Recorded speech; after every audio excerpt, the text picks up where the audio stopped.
Greetings, Neuro Ninjas. How are you all? We are week 3 of lockdown. We're focusing now on Rock 3. This is the 3 p.m. rock slot. We're looking at the 12 rocks of wellbeing. If you don't know who the hell I am, my name's Andrew and I work at Action Your Potential. Our mission is to help you fall in love with your amazing brain, understanding how it works so you get much more out of every single day. So, in Rock 3 of the 12 Rocks of Wellbeing, and if you don't know what they are the 12 activities and habits that we need to carry out every day to build the best version of ourselves. Our brain builds our mind. There's nothing else to it than that. It's an incredible process, but the mind we get to live inside is built by the brain every day.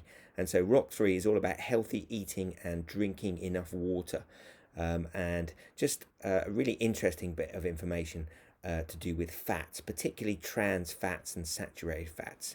Fats do get a bit of a bad name in relation to diet, and obviously we need to cut some kinds of fat, particularly saturated fat and trans fat.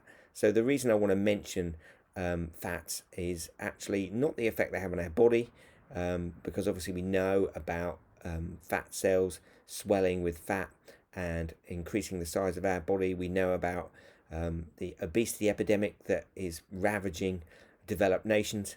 I want to talk about the impact of trans fat and saturated fat on the brain. I've mentioned in other videos about the sympathetic and parasympathetic nervous system. The sympathetic nervous system gets us ready for action. The extreme version of that response is the fight, flight, freeze response. That's adrenaline, that's cortisol, that's inflammation. That circuit is driving our body to be ready for action. So it sends out lots of messages around the body via the hormone cortisol, getting our body ready for action. So it raises our blood pressure, raises our heart rate, etc.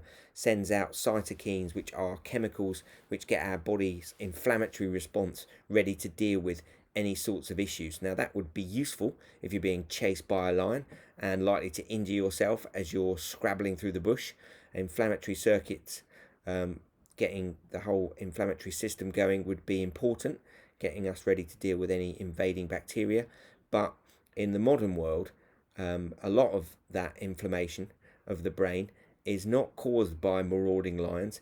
It's caused to some extent by some of the foods that we eat. And we know from lots of different studies that trans fats and saturated fats actually cause the hypothalamus, part of the limbic system, deep in the brain, to trigger the inflammatory response. So certain sorts of fats trigger the inflammatory response, which means that we've got higher blood pressure, which means that our body is working overdrive. So we really need to be careful about our fat consumption, particularly those sorts of fats, trans fats and saturated fats.